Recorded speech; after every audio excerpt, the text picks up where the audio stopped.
The Hangout on Air is live. Yes! Hello, World Wide Web. I'm Dr. Shado, the internet personality that's here, and welcome to Live and Wired, Episode 10, Extra Cheese, No Bacon. Oh. And joining, as always, Patricia. Hello, everyone. And no, we're not sponsored by whichever pizza joint that Decker ate the pizza from. Hashtag not sponsored. And not joining as not always yet. Pretty sure he'll be here soon. That's happened once before. Just everything's been really hell for all of us. Just, oh God, this has been an interesting time. It's been a pretty hectic week, I gotta say. Flip my hair? Yes, flip your hair for all of us. Oh God. But yes, this episode of Live and Wired is about a whole lot of stuff. There's a whole lot of news of movies and like games and YouTube and stuff. Isn't that amazing and interesting and original? Yeah, I mean, it's not like we've done this every 2 weeks for the past couple of months now. Yes, but also there are a few things that just come up, and I want to see about getting a little more audience participation in one way or another and such. I see all the chat running through, and a lot of it's like, Decker, what's your name? My name's Decker. Can you review Full Metal Jacket? I don't know. I think it's possible, but I got a lot of other plans. Predator 2018 will kill the entire franchise. We're going to talk about that later. Yes, we will. But because there's always so much chat, it's kind of impossible to just respond to it directly unless that's the entire show. I'm going to have some focus in some form, but I still want audience participation. So, on that note, we have a lovely comment here from the review that just went up on my channel of Alien Covenant. And this is a comment from Hammermeister1999. And it was just so beautiful. I had to pluck it out and read it to all of you lovely, lovely people. So, without further ado, I think the real question of these movies is less how the derelict ship got on LD-46 and how the space jockey died, and more, why does Ridley Scott hate Alien fans James Cameron and Neil Blomkamp, and why doesn't he want us to have an Alien 5 instead of these BS prequels that raise more questions than they answer and screw with the continuity of the franchise? That's what I want to freaking know. Anyway, I refuse to accept this and Prometheus as canon. I don't want to be watching the original Alien while thinking about Michael Fassbender being the creator of the Xenomorphs. It ruins the freaking movie for me. I mean, they're supposed to be aliens. The series is called Alien. It's not supposed to be a genetic superweapon created by an android that was created by humans. Ridley, you senile moron. Honestly, I never even wanted a prequel series anyway. Who the fuck cares what happened before their favorite movie? I certainly don't. I only care about what happened during Alien and after. Prequels are, and always have been, stupid, and I hope to God Hollywood stops making them. They're a waste of time, and they are never fun to watch. Ever. I literally cannot think of a single prequel that I've enjoyed. I've literally hated every movie I've ever seen that's a prequel. Anyway, I sincerely hope one day 20th Century Fox gets sick of Ridley's shit and ends this prequel experiment so we can get an actual Alien 5. I have a massive craving for an actual Alien movie with actual aliens that aren't the product of Michael Fassbender messing with genetics as if he were building things with Legos. Heck, at this point, they can just reboot the whole friggin' series for all I care. Even that would be better than these dumbass prequels. I cannot believe Ridley wants to make 3 more of these. He's a total jackass for doing this to the fans. Wow. Bravo to that amazing comment there for, once again, for the person who wrote it was... Hammermeister1999. Yes, Hammermeister1999. So thank you for that very in-depth comment. Just beautiful. Yes. Wonderful. Anyway, so yeah, if there's a particular comment that shows up in Decker's more recent reviews that pretty much stand out for him, then we'll definitely consider on making that a new segment for the show. And who knows, maybe one of your comments will be read. I'm wondering about, you and Creepy's channels as well. You have your own content. This is not just the Decker Shado Show as much as I wanted it to be. Yeah, that'd be fun. Right now, for video-wise, I'm taking a bit of a hiatus, but if there's any podcast comments that stand out for me, then absolutely. And for Creepy, yeah, anything from Batman or Gem, if that's a standout, then yeah, that'd be a lot of fun. Scott Duncan says Decker just made his alien love for the video. By the way, Predator trailer to piss him off more. Oh, Oh, we'll talk about that later. Don't you worry. Gabriel Torres is like, you've been holding that in, huh, Decker? Technically, he wasn't the one who actually came up with the rant. Okay, Blake the Gambling Hero is asking where's Creepy. He's running a little late, not entirely certain what's going on, but hopefully he will be here soon. Yes, we're hoping. Okay. All right, so while we're waiting for Creepy, let's get down to business. Yes. So, I guess the first thing that we can talk about, which is actually a very, very unfortunate bit of news. So, there's been a lot of articles talking about how various shows have been canceled or they never left the ground. And one in particular that has been talked about over this past week has been Tremors. Yes. The Tremors also, TV. Patricia, yes. I'm sorry, just real quick. Got a super chat from Eddie Herda for $5 saying, hello, everyone. Are you gaming tonight, too? Also, great review on Alien Covenant. Are you going to review some Puppet Master? Been a fan for a while. And I don't know about gaming tonight. Maybe if I have some time, but there's a lot of stuff I still need to do. But yes, we'll see. And Puppet Master, not on the schedule yet, but it's been a requested review for so long, I really, really, really, really need to do it at some point. All right. So thank you very much for that $5 super chat comment. And as seen on the screen here, Kevin Baker's Tremors TV show is dead, which is why the title is called No Bacon. We're talking about Kevin Bacon. Ever innovative sci-fi appears to have found the one classic franchise that modern television won't reboot or revive, with THR reporting today that the Kevin Bacon-led Tremors TV show is officially dead. Purportedly, Bacon wasn't the only returning actor. Returning to the sandworm imperial town of perfection, Fred Ward, who played the actor, fellow shit-kicking freelance handyman Earl, was rumored to be back too, but this was never confirmed. So there was pictures of it on his Instagram, and on Vimeo.com, you can actually see the teaser trailer for Tremors, which will not play due to copyright claims, but yeah, I'll actually give a link to it on the chat if any of you guys have some spare time for you guys to check out. But yeah, it's I saw the trailer and I'm really disappointed that it never came to be. Yeah, Chao Makimura is asking, hold up, he had his Tremors TV show? Since when? And I believe that all of that they actually produced was a pilot episode that never got aired. Right. Now, let me just post that right over here. Okay, guys, I just posted up the link to the trailer on the chat. Yeah, I watched that trailer, and oh dear God, do I want that Tremors TV series? Yeah. Gabriel Torres, you do not need to worry about the cancellation of Brooklyn Nine-Nine. It has been reported that the show will be revived on NBC. Ah, that's good. Yeah. But Tremors, officially dead, not coming back. But from the trailer, they talk about, Kevin Bacon's character, Valentine. He's there saying that there hasn't been an attack since the initial attack in Perfection. Mm-hmm. Which tells me this is an alternate timeline kind of deal, a sort of reboot that acknowledges the original movie, kind of like Godzilla usually. Mm. And I think that's a great idea because the direction Tremors went in, it was fun and all, but it didn't have the same kind of spirit as the original movie.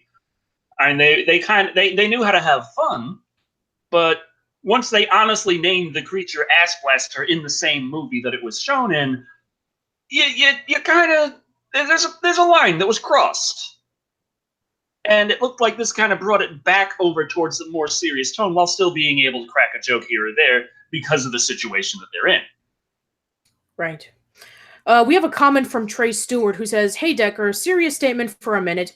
I recently lost one of my dogs earlier this week. Your videos have helped me to cheer up and move on easier. I want to thank you for that. Thank you, Decker." Oh, that's terrible. Yes. I'm glad to be some means of emotional stability in that sense. It's kind of funny, being sort of an entertainer of such. There's a lot of feeling like it's not important really in the world, but it really is in a lot of ways. But at the same time, I shouldn't let that get to one's head. I just got in the mail. I don't have it with me, but I got my little welcome to the family from bestfriends.org, I think. Oh. So yeah, it's a nice charity for no kill shelters, and pretty much a charity to actually also rescue animals from kill shelters and try and find them homes and such. It's a very nice charity. It's very good to check out. Okay, the Terror of Death left us a $2 comment saying, "Where's Creepy?" Well, he's running a little bit late, but hopefully he'll be able to show up real soon. I assume that he and Chibi Thulu are actually entangled in this fight for reality right now. So it's very important what he's doing, but hopefully he'll make the show. Yes. Boulderhead asks, "Hey Decker, I have a question. If you made your movie, what would it be called?" My movie of what? If you were to make a movie, what would it be called? My movie, like a Decker movie, the movie of Decker, of like Decker is a movie, and is this a story of Decker, or Decker is in this movie as the story of something and it involves Decker? I don't understand. That's the title of the movie. I don't understand. There you go. I don't understand the movie. Anyway, so yeah. As for Kevin Birding, I have no idea about the Orville, so I hope so. I hope it's still going. Yeah, I haven't heard anything about the Orville being canceled, but I think that Seth MacFarlane hasn't said anything about the show, so we'll just have to wait and see. Okay, so some people in the chat are saying a Tremors sequel is coming called Tremors: A Cold Day in Hell. From my guess, a Tremors movie in Hell, Michigan. This is from Blake the Gambling Hero. The Tremors: A Cold Day in Hell is already out. Came out, I believe, the 1st of this month. Yes, it did. And might have a few things on my Instagram showing that I have the movie, and it's been ripped to my hard drive, and I have done things with this movie. Not that I'm proud of. But yes, we do know that something will happen in regards to that movie. Something. I don't know what, but something will come eventually. Oh, boy. Okay, so what should be our next article that we should cover? That is a good question, because I'm just looking at like all the options. It was like, I know one I can talk about right now is the one we can't really show, but at the same time, it kind of just showed more of what's... It's like, hey, these articles talking about these previews for this, The Predator, that a couple of select people got to see the little trailer for it. And oh, yeah. This one small group really liked it and everyone else hated it. Well, there's a different trailer up, but it still shows some of the same stuff. Mm-hmm. For all to see.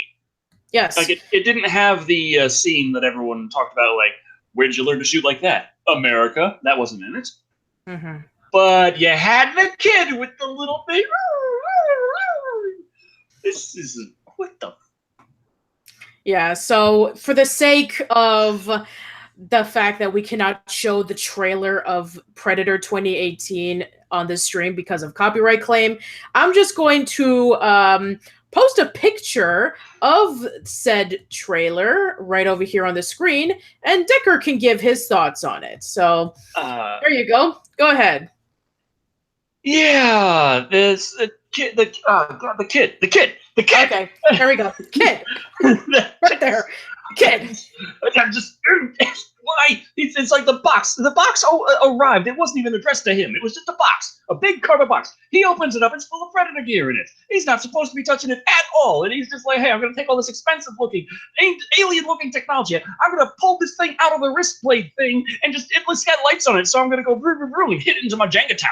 because that sounds like a good idea. Oh my god, I just crashed a ship with fucking aliens in the planet and they're going to kill us because they're genetically modifying themselves because that's what they do now, and they're going to kill all of humanity because that's what they do now. But we got this snarky motherfucker here who's an assassin, and he's an assassin because he fucking kills on the floor, and he's going to save the world. Wow. Okay. Predator coming out this year, particularly according to this, maybe probably this August. So look forward to it. Are you okay now? Boulder, it's like, Decker, calm down. Yes. Everybody's saying, calm down, calm down, calm down. Please calm down. Oh. How? Why? Here's the Tremors. Here's the trailer for Tremors. We canceled it. But this is what you're gonna fucking get. The Predator. Yes, the Predator. And it has a kid in it.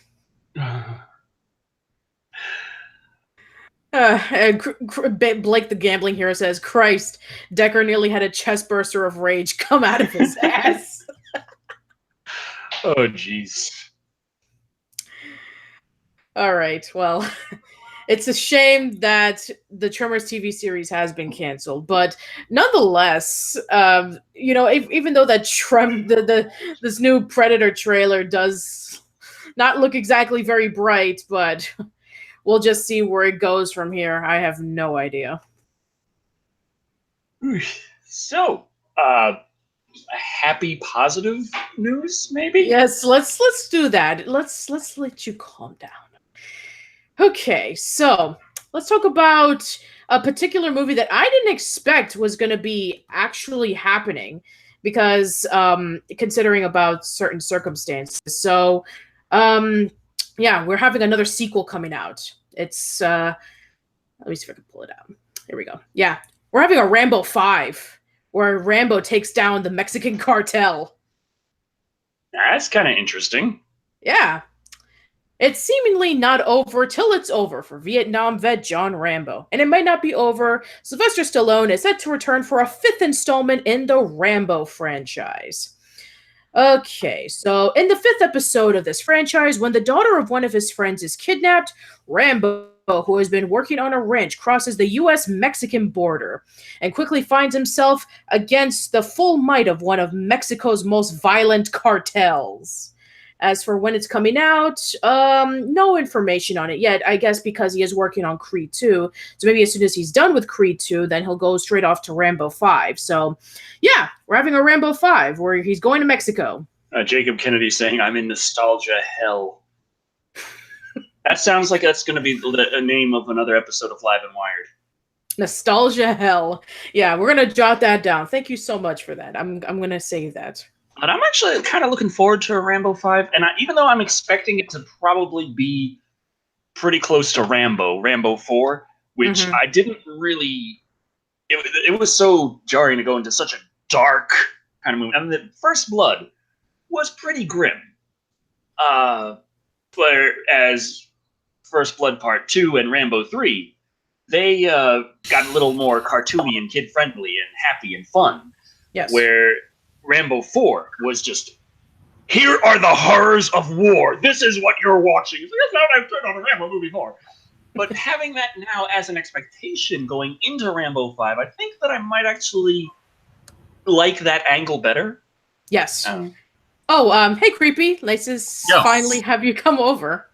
Yeah, apologies. It's a lot of stuff's been happening. I just got back from Portland like a couple of days ago, and I've been fighting to try and get caught up. So cue the boos and cries, for the people who are hoping. Oh, you just missed off an amazing rant from Decker.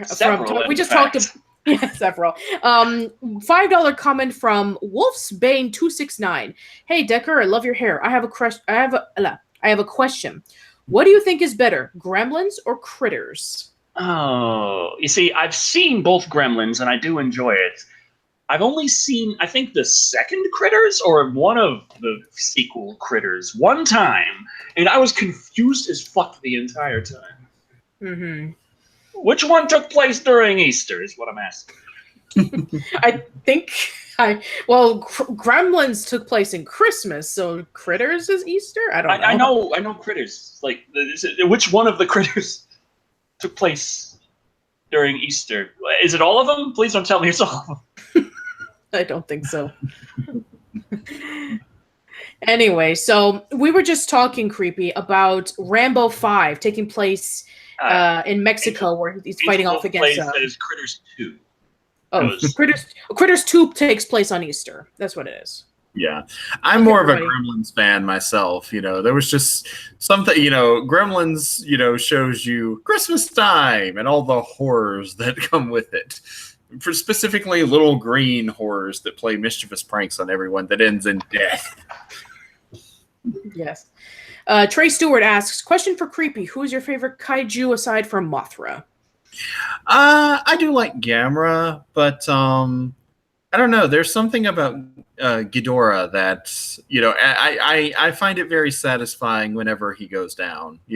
After a long extended battle, whenever the three-headed menace goes down, it's immensely satisfying. Mm-hmm. I do have a soft spot in my heart for the lesser-known kaiju, the ones that don't get as much attention. It might be why I am so partial to Mothra, because she skirts on the edge of that, of being known, but not as popular as other kaiju. Mm. Okay. I think Mothra is more popular than Gamera. Yeah, definitely a lot more popular. Yeah. Also, am I coming through okay, or do I sound like I'm talking through a potato? No, you sound fine. You're not talking through a potato. Okay, just checking. If anyone out there is listening and they think so, then just, say so in the comments. Yes. So we were just going over Rambo 5 taking place in Mexico, where Rambo's fighting off Mexican cartel. What are your thoughts on this? Well, Rambo's been to America, Nam, still in Nam, again still in Nam, took a break to star in a Saturday morning cartoon show for reasons. And so I'm like, it makes about as much sense as anything else he's done. Well, okay. Yeah. I mean, like, the interesting thing is that Rambo started out as a protest against the Vietnam War by showcasing, Vietnam vets who came back with severe PTSD as a result. So they were, it was basically trying to showcase this, showing how someone who had been through the horrors of war could not reintegrate back into normal society. And all of the sequels since then have basically been a mass cash grab by blowing up shit as much as possible. Yeah. So the first movie is making a political statement that war is hell. Every movie beyond that is making the statement, explosions are cool and people getting blown up and ripped apart with bullets is awesome. Buy our shit. We got a $5 question from 123784444 Games saying, Decker, Predator versus Six Shrieker from Tremors. Who would win?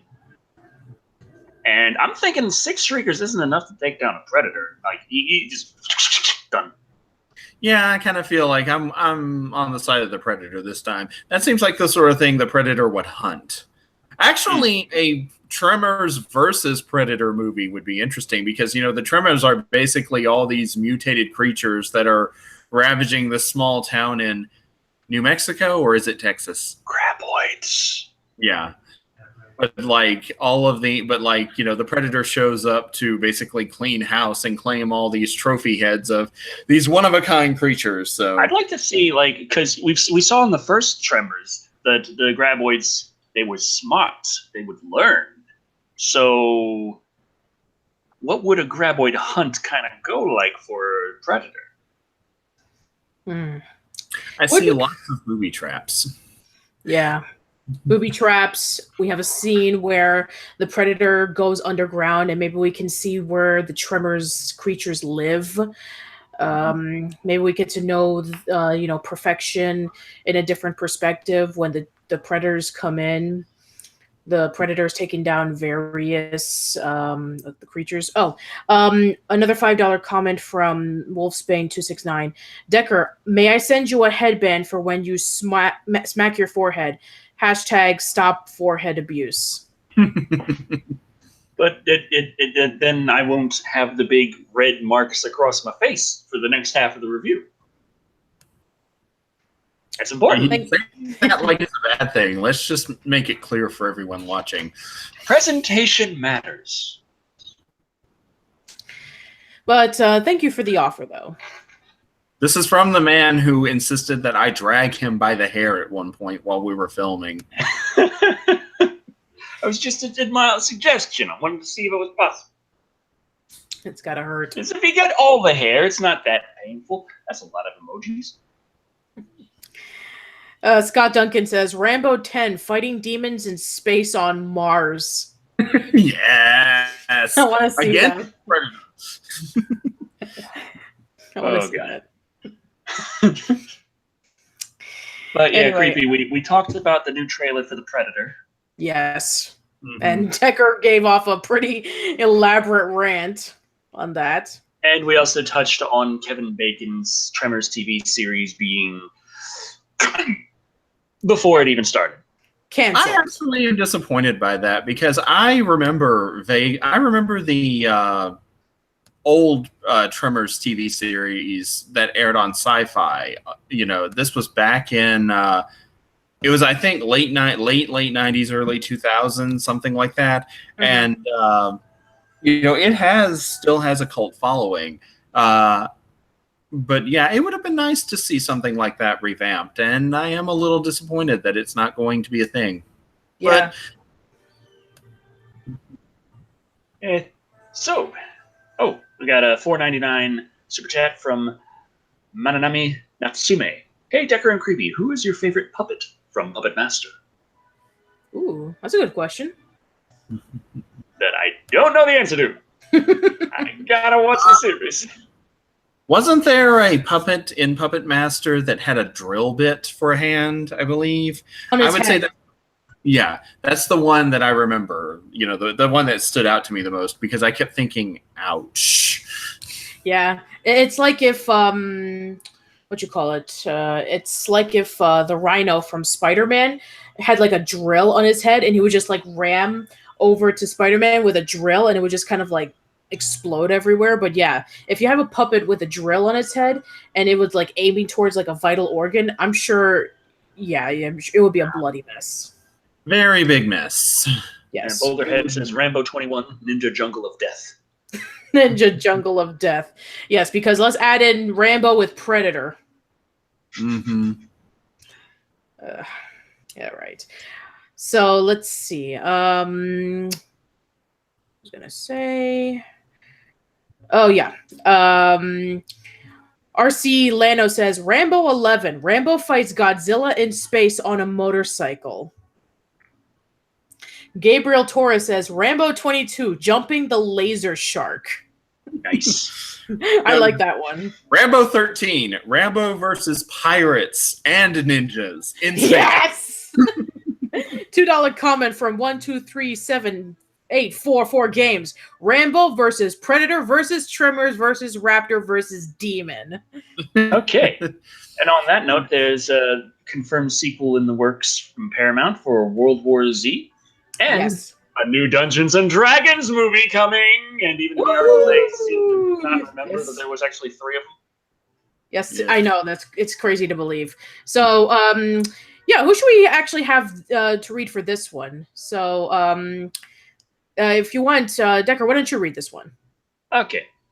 Paramount Pictures is one very busy studio right now, and the announcements out of the 2018 CinemaCon just keep on a-coming. But there were 2 big genre reveals on Thursday that have piqued our interest. The confirmation that a sequel to World War Z is still definitely happening, as well as the studio's plans to make a new Dungeons and Dragons movie. Uber reports that Paramount flashed the logo for World War Z 2 during a production-style montage towards the end of the presentation, and a Paramount rep confirmed to Sci-Fi Wire that World War Z 2 is indeed part of the studio's future plans. David Fincher, who has long been rumored to be helming the project, admitted last year he was trying to make the movie work, telling little white lies. We're just deconstructing it right now against the mythology that exists to see where we can go. I have no idea what I'm doing. The first movie, directed by Mark Foster, was a surprise hit when it was released back in 2013, grossing just over $540 million worldwide and a $190 million budget. We were already very excited and a little afraid to imagine where Fincher could take the franchise next if he officially signs on. Meanwhile, Paramount will also be taking their stab at a Dungeons & Dragons movie on July 23rd, 2021. That's a pretty specific damn date, but okay. In addition, in announcing as much, they used a logo that reportedly matched the popular role-playing games, which is promising. That logo, that is on point. The 2000 version, directed by Courtney Solomon, was savaged by critics and bombed at the box office. So we're hoping that this reboot, if you can call it that, will fare a little better. A made-for-TV sequel, Wrath of the Dragon God, also produced by Solomon, followed in 2005, and we just won't bring up the Book of Vile Darkness. Fuck that. No, we will not.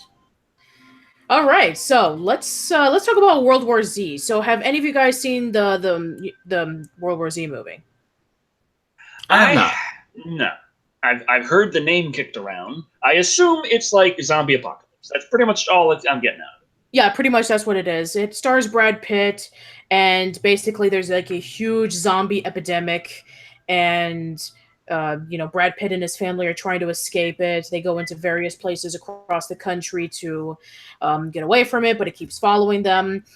Spoilers for those who haven't seen the movie or even read the book. At the end, they actually find a way to combat the zombies, which is that the Brad Pitt character injects himself with bacteria that makes him sick. And it apparently kind of tricks the zombies, thinking that he's one of them, and they don't attack him.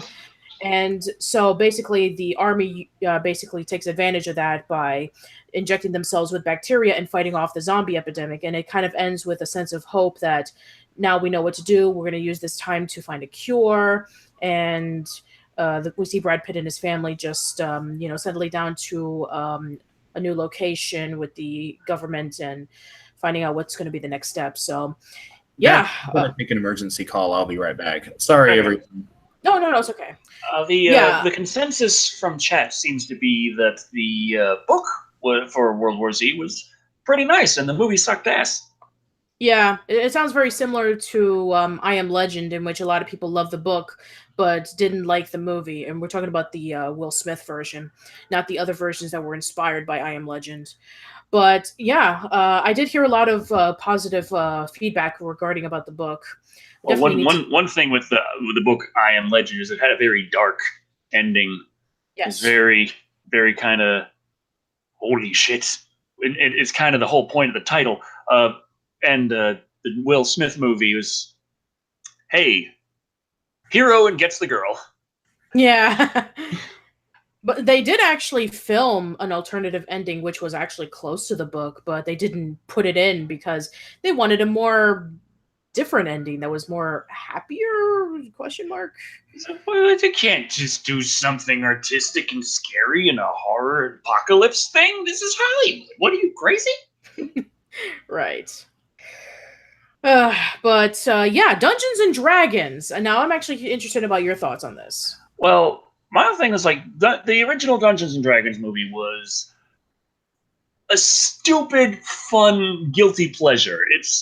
It's terrible as a movie, and it's absolutely just ungodly, horrible representation of the games. Mm-hmm. But it's stupid fun. You can have fun just putting that movie on. I will always enjoy just turning on Dungeons and Dragons. I'm just going to have that on a loop when I'm in an old folks home. Dungeons & Dragons 2, Wrath of the Dragon God, as a movie was lower quality. It was, a made-for-TV, very kind of thrown-together kind of feeling thing. But it adhered to the games a lot better. But it was still just kind of an average flick at the end of the day. Yeah.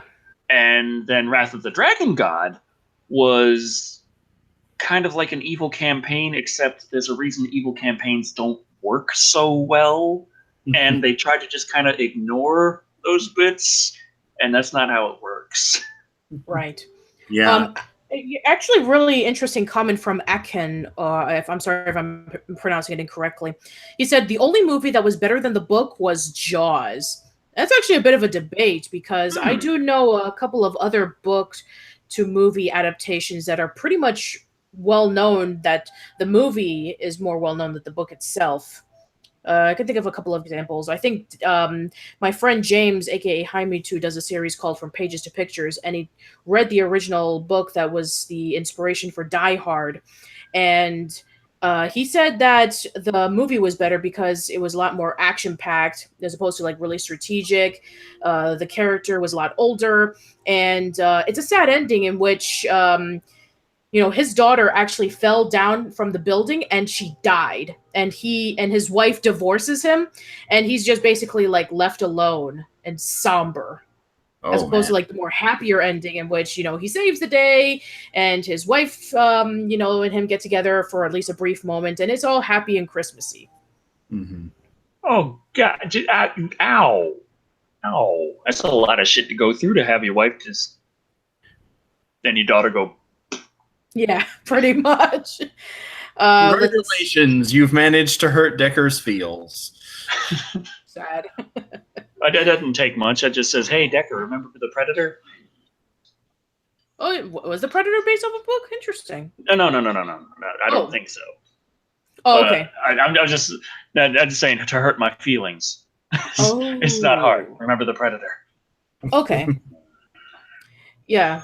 Hellraiser was a book before the movie. Oh, okay. Oh, yeah. But Clive Barker wrote the book, and Clive Barker wrote the screenplay and directed the movie. Okay, fair enough. Psycho was also based off of a book. Which was based off of a actual serial killer. Right. That's also true. True. I think that the original murders were the peak right there. We didn't need any more after that. Yes. Once people actually died, I think that okay, we've achieved as much as we can with this. You got your entertainment out of it. You sick bastards. Oh boy. Yes. Jurassic Park. Ooh, that's a good one. Shawshank Redemption. It. Oh, pretty much every Stephen King book. Very true. True. Well, I haven't read enough of the Stephen King book. Stephen King's got his own little writing style, is the thing. You have to have a pretty big hard-on for reading to get through a Stephen King novel. Yes. And we already talked about the whole cliches of Maine in the last live stream. So one thing I think is the movie adaptations are better than the book would be The Island of Dr. Moreau, because that book sucked. Oh. Do you have any idea how much that book sucked? I read it years ago. It's still pissing me off.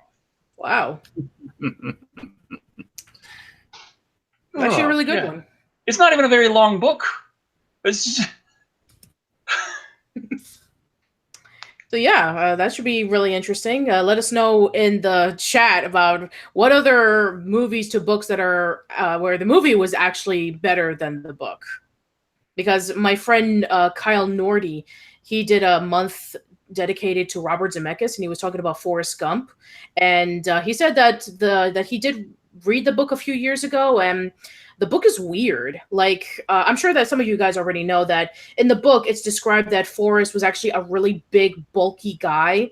That originally it was supposed to be John Goodman who was supposed to be Forrest, either him or John Candy, because that's how Forrest was portrayed in the book. But they got Tom Hanks, and then I think the author, like, he hated how sappy that the movie turned out, so he wrote a sequel that came out like a year later, and I read the first chapter. Oh my God. It's like the first time that I read that chapter, I was shocked. It's basically like Forrest loses his shrimping company and all the money that he made from Apple's gone. And, he basically everything is just like turned to crap. Like everything from Forrest is just pretty much fell apart. It's a very depressing book. Dear God, I got to read that sometime. The Terror of Death dropped $5 and says, "So Decker, you're like me when it comes to the Double Dragon movie and cartoon. They're stupid, but they're fun." And yeah, I do like stupid fun. Just ask Creepy. Yeah. How many things that you've seen me truly enjoy have you found to be intellectual? Mm-hmm. Yeah, it's like this kind of a good example, a more recent example would have been our review of 300, where I was just like, everything in this movie would be half as long if everything was not in slow motion. And everything in that movie is done in slow motion. They fight in slow motion. They push people into wells in slow motion. They have sex in slow motion. They talk in slow motion. I swear, some of the dialogue, it feels like it was slowed down. Yeah, Wow. but it's so awesome. Yeah. Decker and I actually talked after that movie went up. After his review of it went up, we said something like Decker gave it a 3, but I gave it like a 2 or 2.5 or something like that. And so because I rated it lower than Decker, that makes me more of the bad guy. Oh god. But yeah, there's still much more news, and I'm wondering, creepy, do you want to read the news a bit? Haha. I'm just thinking like it'd be fun to have, because for the first first 9 or so episodes of the show, we pretty much had Patricia read everything. Yeah, okay. So I got one for you to read, Creepy. I think you'll like this one. Okay. So let me just pull it out real quick. Hold on. So I think you'll be really excited about this one. So you'll be reading Batman the Animated Series returns as a board game. I was hoping it'd be this one. Okay. Go ahead. Hack and cough. Batman the Animated Series returns this August as a board game from IDW Games. Batman the Animated Series Gotham Under Siege is the first in a series of tabletop games based on the legendary cartoon franchise, designed by Richard Launius. We'll go with that one. We'll go with that one. No. Sure. And Michael Giuliano? Sure. Yeah. Gotham Under Siege. I apologize to everyone for mispronouncing these. Gotham Under Siege allows 1 to 5 players to use dice allocation and threat management to be a Gotham hero fighting crime in Gotham City. This game will feature all new artwork, character miniatures, 3D city buildings, and other board game elements. And yeah, I like the sound of this. This is something I would definitely want to play. Yeah, that'd be a lot of fun. I remember that I've had some really good times with some board games. This Street Fighter 2 board game was surprisingly good, and one of the early Pokemon board games. I can't remember which one. Oh yeah, I remember that one. It's basically like it starts off in like the Kanto region, and you're going around and you're collecting chips that feature Pokemon, and you have to catch them by rolling certain die. Oh and yeah, that's it. Yeah, I've actually used to own that one. But you knew what I meant when as soon as I said an early Pokemon board game that was surprisingly good. Yes. Just immediately knew exactly which one I was talking about from that vague ass description. Yes, because I used to own it. I know what you're talking about. So yeah, anyways, Batman the Animated Series board game could be interesting. A 3D board with the buildings and such. Yeah, that should be a lot of fun. Oh, here's an interesting one. Scott Duncan asks, hey guys, if y'all were Dragon Ball Z /Super/GT characters, who would you all be? I would be either Videl, Bulma, 18, or Pan. Oh, that's interesting. I'd probably be Hercule. Ah, Mr. Satan. Yep. I could totally see Decker as Hercule. Me too. Just everyone else is trying to save the entire universe, and in the meantime, I'm just here beating up zombies in the street because it's the first people I found that I can actually beat. And I'm like, okay, wait, first before I do this, I gotta go somewhere where people can actually see me. Then I can do it. And then he would shout out to the audience, "No, who rules?" And then somebody will come along, and then Decker will take all the credit. Do we really want to go into that right now? I'm sorry. I don't think you did that on purpose, but I don't know. I do know for a fact, Patricia, that you are secretly evil, so a part of me wonders. Yeah, absolutely. Yes, I have been known for being secretly evil in the past. Yeah. Blake the Gambling Hero says Chibi Thulu is per cell. I guess because he's green and All he can get a powerful little. also helps. Yeah, he's all powerful. Yeah. Who would he fuse with? I guess he could, if let's see, if he can fuse. That's a good question. If he fuses with Kindle, would that be Kinthulu? I don't know. We have other questions to ask the chat. We have a lovely, Yes. lovely Twitter poll for Live and Wired, going yes. over all of the lovely canceled shows of late. Everyone just really enjoys when a long-running series or a almost started running series just suddenly there's a rug pulled out from under it. And in that spirit, Live and Wired poll is: which canceled show are you most happy or okay with being canceled? The options for this poll, there are so many to go through recently. Tremors with Kevin Bacon, Lucifer, The Expanse, or The Exorcist. Yes. Poll goes on for 30 minutes at Decker Shado on Twitter, starting now. And I gotta grab the link to give to Patricia. Yes. So pretty much, if you're wondering, yes, a lot of these shows are from Fox. So thank you, Fox. I'm glad that you canceled all of these shows to make way for Last Man Standing. Yet again. And as for the Expanse, that was from Sci-Fi. Yeah, it was a show that lasted for like I think 1 or 2 seasons, and it was getting like really low ratings, so it was canceled for that reason. Okay, guys, I just posted in the chat, so have fun. We got a £5 super chat from the home of Nightcore saying, "Hey Decker, big fan of your channel. Are you going to be reviewing Tremors: A Cold Day in Hell?" And yes, that is something I have been intending on doing very soon. Yes. Awesome. Yeah, we did talk about that briefly when we were discussing about the cancellation of the Tremors TV series. So, definitely coming soon. Tony Dunlop saying stars Ash versus Evil Dead. No one's happy about that. Yeah. We're talking about we're talking about shows that you're okay being canceled, not shows that you wish wasn't canceled. So. No, it's. All right. Last Man Standing, I know it was originally canceled, but there have been discussions about bringing it back. Let's see. Oh, Creepy, we haven't answered our questions about which DBZ super character that we would be. Who would you be?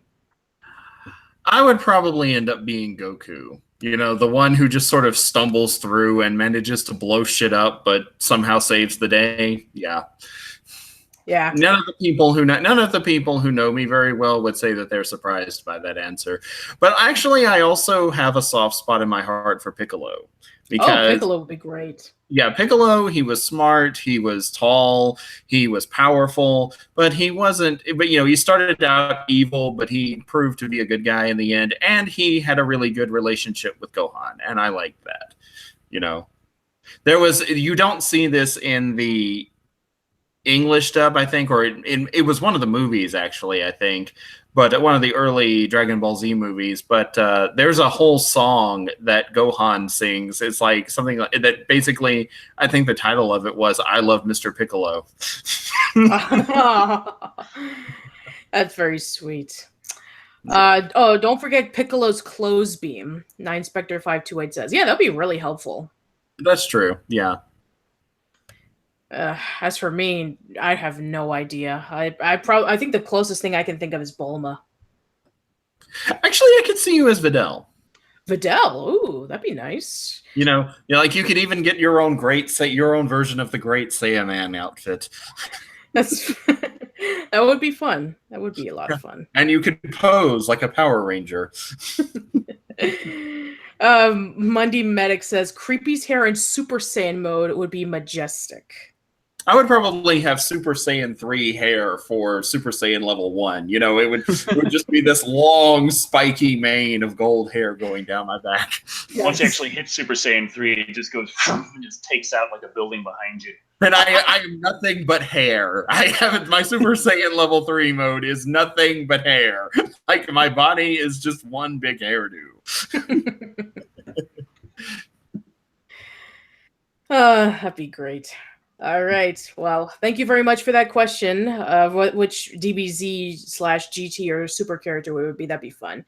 Gabriel Torres says it was the Lord Slug movie. He believes. Could be. I'm actually thinking about doing a DBZ special this coming December because they're actually going to be having the new DBZ movie coming out in theaters. Okay. All right. So what do we got next? I think it's about your turn to read one off, Patricia. All right. Sure thing. I got an interesting one that we can read off. So we talked about various times in which video games, according to many people, have caused violence and stuff. Well, sometimes they can be used for helping things. Last time we did talk about, how somebody was teaching Overwatch to discuss about quantum physics. Well, apparently 100,000 video game players helped scientists prove Einstein wrong. On November 30th, 2016, around 100,000 people all over the world logged online and played a video game. This would have truly frustrated Albert Einstein. The physics that govern the most basic aspects of our universe relies on math that seem to work really well, but one concept is quantum entanglement. Entanglement confounded Einstein because the way it seems to instantly send information faster than the speed of light. He thought that perhaps there was a hidden variable that would explain the entanglement without superluminal travel. If you knew about quantum system, you'd be able to predict the properties of two entangled particles. But the new experiments led by Morgan Mitchell from the Institut de Ciencias Fotoniques in Spain, called the Big Bell test, demonstrated that, sorry, Einstein, your idea wasn't right. Quantum mechanics are weird. The experiment test subjects were video game players, and all they needed to do was play a button mashing game in an effort to be as random as possible. 1 second, Patricia. So we got a $5 super chat donation from John Horn saying, "Here's a few shekels your way, Decker. God fucking speed." And thank you, sir. Thank you. So, let's see. Continuing on. Let's see. Based off of the work done by John Stuart Bell, that's not how quantum physics work. If the oranges and apples follow by the rules of quantum mechanics, then both bags will be simultaneously containing both fruits before the measurement happens. So basically, they were discussing about quantum physics and quantum particles, about how they'll be kind of like entangled and how it wouldn't be like very consistent. And Einstein believed in this, but apparently with 100,000 people online playing a button masher game, they were able to prove it wrong. So video games can be helpful. So yeah, that's an interesting little thing there, trying to read into the exact specifics of it, because the basic concept is the I'm trying to think of how exactly to put it, because the way they put it in the write-up was you got the two bags. They both contain apple or orange, or rather they both at the same time contain an apple and an orange simultaneously. It is both an apple and an orange. Yes. Mm-hmm. And based on they can be as far away from each other as the other ends of the universe. Mm-hmm. And as soon as you observe one and see is it an apple or an orange, the other one already the information is already instantly faster than the speed of light, somehow reaches the other entangled particle at the other end of the universe, this spooky action at a distance, and you got an apple here, orange over there. Got an orange here, apple over there. And it's really interesting. I was trying to read exactly how the button mashing is, like it's random from the players, and based on that, I don't think the article did too well of a job explaining how it was able to confirm spooky action at a distance through the button mashing game. Right. I can think in my mind of ways they might have, but the article didn't really fully explain it, which pissed me off because I like quantum physics. We have a $5 comment from Cthulhu Chow who says, I've been binge watching on older Decker / creepy vids as of late. Will this small donation get creepy to shake that ass again, like in the Dark Floors review? Oh boy. When did I do that? I don't remember. You were in your underwear shaking your ass. Oh, now I remember. Right, now it hit. Yeah, that was the Evil love. That was the Lordy. Yes, the Lordy horror movie. Yeah, the Lordy horror movie. Okay, now I remember. I was like, Dark Floors. We haven't reviewed a movie called Dark Floors together. Yeah. Oh, right. I have that burnt into my mind. You what's that, Spider-Man boxes? I don't remember. It's been a long time ago. Yes, it has been a long time. I think another time in which you did do that was, I think that when you first started the Scooby-Doo retrospect, you actually did dance in your underwear, and then Creepy was like, "Oh fuck's sake, not again!" And then you just changed. Yeah, it's like Decker was spying on me. Yes, I remember that. So. Yes, I don't know if there's going to be any chance of that happening because it's been a very long time in which Creepy was dancing in his underwear, showing off his shorts or anything like that, but you never know what can happen. And Douglas pins in saying, please say when the body count rises. Yep. And I can't say when because I don't know. Another $2 comment from 1237844 game says, when's the creepy penis song coming out, Decker? I want to know that too. Like on SoundCloud and iTunes, or we recorded that together, and we never saw anything come of it. God, that's right, we did. Do I still have that data? I think I might. Oh, with that card, it might have been corrupted, but that song might have survived. That was in the middle. Just teasing everybody with this. I don't know. It's a thing. Yes, thank you very much. Gabriel Torres says, Nani. $5 on iTunes will be worth it, says DeMonta Patterson. People actually want to hear us sing the penis song and watch me dance in my underwear. I'm kind of shocked. Like, because I remember, like, there was this whole thread on, what was it, 4chan or like one of their subsidiary sites or something that you found and you showed it to me, and it was like just nothing but people, complaining about me, and that was one of the things I remember. Well, people won't go on 4chan and say, "Hey, you know what? I've just seen that long-haired creepy guy. He's pretty good." Yeah, that's true. Fair point. Yeah, people don't go to 4chan to say nice things. Yeah. Okay, so let's move over to some YouTube news because we love a little bit of controversy here, but this one, when I just read it, it's actually pretty sad. I'll let Decker read this one. All right. Yay! That one. Yeah, it's about PewDiePie. PewDiePie blasts YouTube's ad revenue, says he's just a hat salesman now. Yes. And I have a freaking... the giant ads just popping up. And just, yeah, okay, hey, let me just... like coffee by your laptop? Yeah, that's a smart idea. Okay, there we go. Scrolled up. Oh, the irony. Yes, I love it. YouTube's most popular vlogger says he's not making enough money on the platform. In a video released Wednesday, PewDiePie, who has 62 million subscribers, says he's basically a hat salesman these days because of his decreased earnings. Honestly, legit, I am making more on selling these hats this month than I'm making in ad revenue despite uploading daily content, he said. You understand how bad ad revenue is? I might as well not even call myself a YouTuber. I'm a hat merch. I'm a hat salesman at this point. That's my profession. I really want to thank YouTube for having such a great way of monetizing on their platform. It's wonderful. I am so thankful. Yes. PewDiePie, whose real name is Phoenix Killickberg, has been caught in plenty of controversies that haven't helped his earning potential.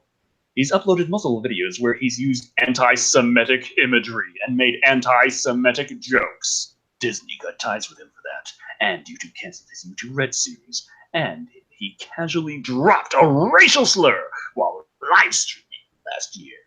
He's apologized for those mistakes. Yes. But fuck him, man. Yes.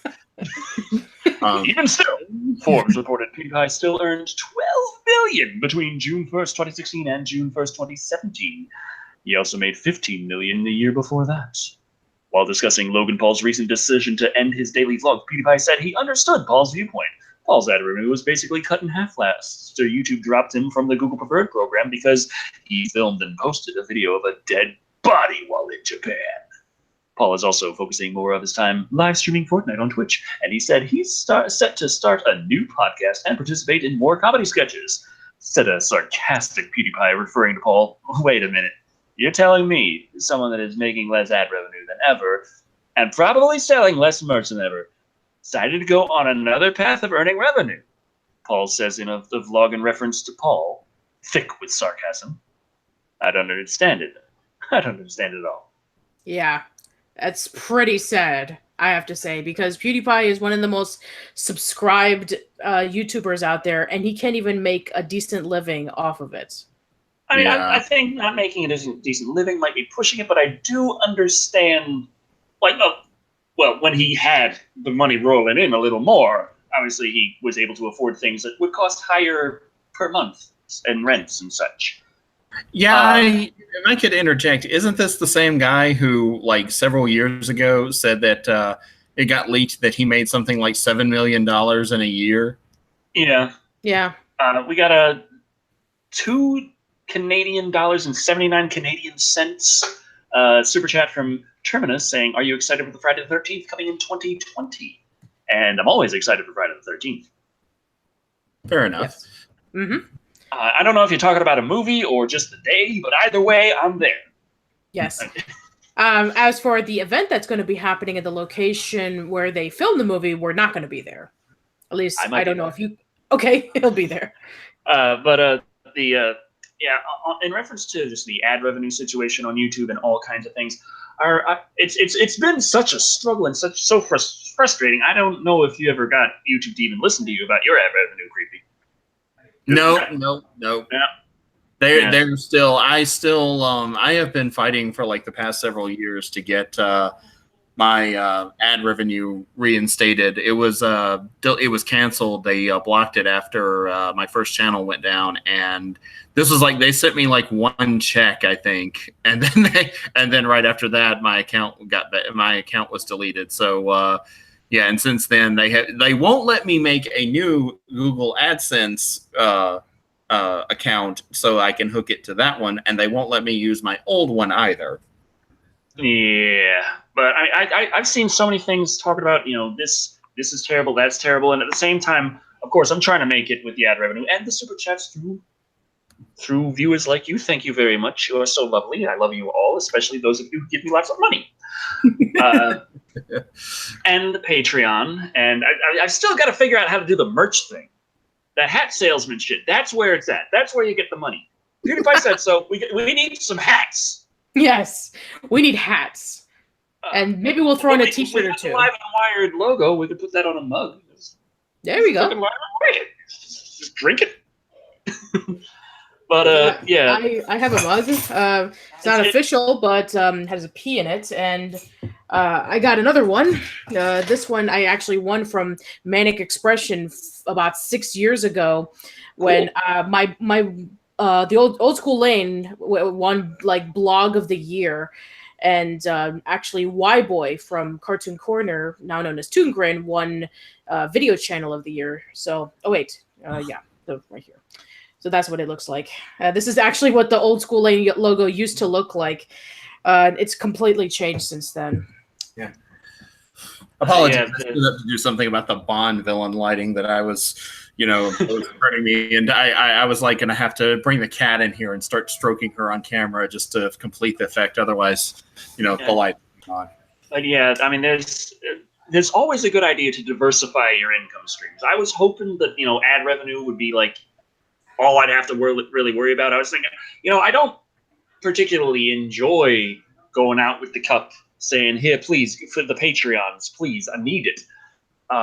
So I was thinking, okay, I want to try and focus how many views for getting the ad revenue to really be able to pay my rent and my food and all that. And I got to that point in early 2017, end of 2016, but then Adpocalypse happened, and boom.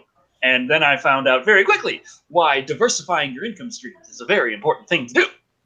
So that's why, even though I'm not really in a bad spot right now, thanks in many parts to the patrons and those who give super chats in Live and Wired. Very much thanks to you. Ad revenue is looking a little better for me right now as well, which helps, definitely. But I'm still looking at trying to figure out getting the merch right, because that will be a nice, just a safety net there, pretty much. Right. Does this mean you're going to start calling me in the middle, like 3 a.m. in the morning, Decker, and instead of bragging about the amount of subscribers, you're going to start bragging about the amount of ad revenue you're getting now? No, I'm going to be bragging about the amount of hats I'm selling. Yes. Oh, okay. Calling it like 3:30 in more the hats morning. than PewDiePie. Yes, exactly. We're gonna have like a huge milestone live stream chat. Decker sells his 1 millionth hat. Oh, God. We're going to have a celebratory hat giveaway. The 1 millionth subscriber gets a gold-plated hat with diamonds. It's like runner-up gets maybe silver-plated. Though, also there was another video I saw recently of someone who's got like mirrored around a bunch of different places where they were talking about how their ads got, kneecapped a bit, and they're no longer able to sustain themselves, and it's all terrible and stuff, and YouTube's a dying platform, and Google is evil and everything like that. But the thing is, the guy's channel's much larger than me, and then he's like, I can't even get my CPM any higher than $3 anymore, and I can't survive on a $3 CPM. And I hear that, and I'm like, God damn, $3 CPM! Holy shit, where do I get some of that? I would love some of that, absolutely. Yeah. It's like, yeah, there was like this one time that actually happened between Decker and me. There was like this one time he was saying how his Patreon had dropped to something like $200 every month, and I just stopped and I was like, we have a $10. Try not to kill. Try not to kill. Yeah. We have a $10 comment from Noah who says, I've been a fan of Decker, Creepy, and Patricia's work for a while. Decker just listened to the Voices review. Are you going to discuss about Deadpool and Fallen Celebrities Channel Awesome? We actually did discuss about Channel Awesome last month. Go check out episode 8 if you're interested in more details. And, right. I don't know what you're talking about. Deadpool. Let's see. Yeah. I don't know that. I don't know it at all. No? Okay. So, yes. He's being sarcastic. Richard Zentino II says, can you do a review of The Hobbit and Lord of the Rings together, like 300 and Freddy vs. Jason? That would be fun. A Hobbit and Lord of the Rings retrospective. That would be 300 Freddys versus 300 Jasons. That would be a massacre. I would love that movie. Yeah, especially if they're all running around in the little leather speedos. In slow motion. Tell me again how I'm the weird one. But you see, you're that long-haired, creepy guy. So what's your excuse? Yes, what is your excuse? I got the ad revenue, therefore I can just say I'm eccentric. Sure. I guess there is a fine line between eccentric and weird. Oh boy. And Decker will find that line and dance on it. I'm going to review Cabin Fever. Cabin Fever would be cool. Be interesting. I'm actually a little surprised that no one wants Decker to review A Quiet Place. But then again, they were asking about that constantly. So many comments about A Quiet Place. Holy crap! And I go to LA and I see just billboards everywhere for A Quiet Place. I'm like, okay, I get the picture. Yeah, I think we did discuss. We did discuss about A Quiet Place a while ago in one of the live streams. That was actually what the whole review would be. It would be of Decker shouting throughout A Quiet Place. And then I imagined this librarian coming in out of nowhere for some reason, just randomly, and going, shh. Or maybe it'll be like the Are You Afraid of the Dark episode in which Decker's in a library and maybe the librarian can come by and like steal Decker's voice and snap it into a book. And then there's other YouTube news to be had. Oh, yes. So if PewDiePie wasn't bad enough, I guess now we can go over to how a new YouTube feature will help us, because they've done a great job of that before. So, Creepy, I'll let you read this one. Alrighty. Okay, there we go. Apologies, it just showed up. Okay. YouTube has installed a new feature that will allow viewers to curb the indulgent habit of binge watching. Yeah, Creepy, that's just what you want, is people to not watch several of your videos in a row. Not even finish one. Just stop. Yeah, thank you. I was like, the video sharing company has rolled out its Take a Break reminder, which users can customize to appear every 15, 30, 60, 90, or 180 minutes, according to the YouTube website. When the reminder pops up, it will pause the video until the user dismisses it. The feature is off by default and can be adjusted in a user's setting. For now. Yes, for now. It will only run when watching videos online on a phone and will pause if the app is closed or paused according to YouTube. The feature will be available in the newest version of the app. YouTube is the first streaming app to actually tell its users to stop watching, according to TechCrunch. That's not necessarily something to be proud of.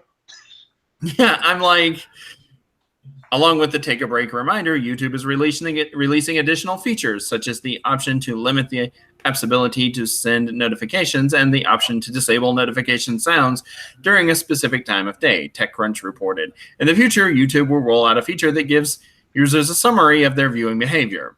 Google introduces the series of new controls at a conference earlier this week.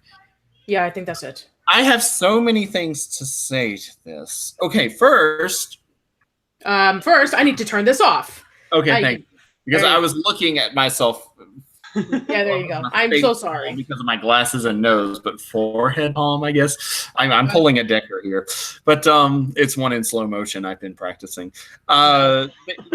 Okay, they're telling their viewers, whom they make money from because of the adverts that they run on said videos, they're telling them to stop giving them money, essentially. Like, basically, stop watching so much of our shit, which is in turn making us money, so we don't want you to do that anymore.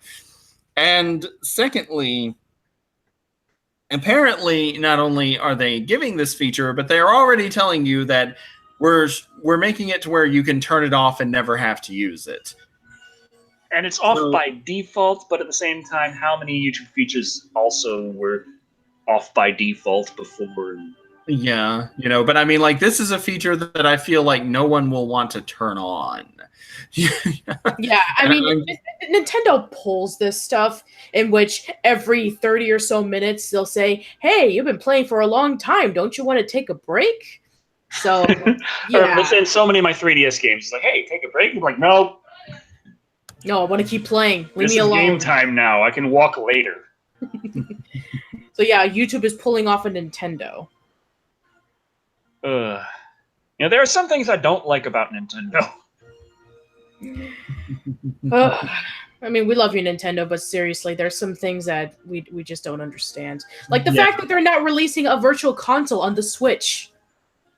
It's like the virtual console service is like not a virtual console service, but it is, but it's not. I do like the pricing though. On the thing, there's the family plan is what, $35 for up to 8 accounts on one plan. I think for so. A year? Something, yeah. Yeah. That's nice. That means you get a discount even if you only have 2. And you can have up to 8, and it's just amazing. Which, that's fantastic, by the way. Yeah. Dominic Sobolowski says, fuck the Switch. Oh, okay.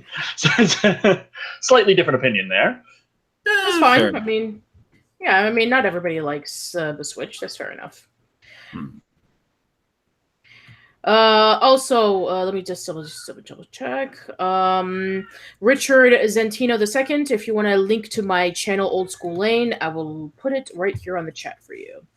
I think I have it in the description as well. Yeah, but Richard's channels. Yeah. Demonta Patterson says, if I wanted a break, I would not be watching or playing. Duh. So, yeah, I mean, I understand what they're doing. They don't want us to get addicted to electronics, and so they want us to take a break to walk around and mingle with people. But if you are doing this on your spare time, then I don't see any worries. I mean, it's all about moderation. It's like writing down, hey, do you think that that's enough for now under your line of cocaine?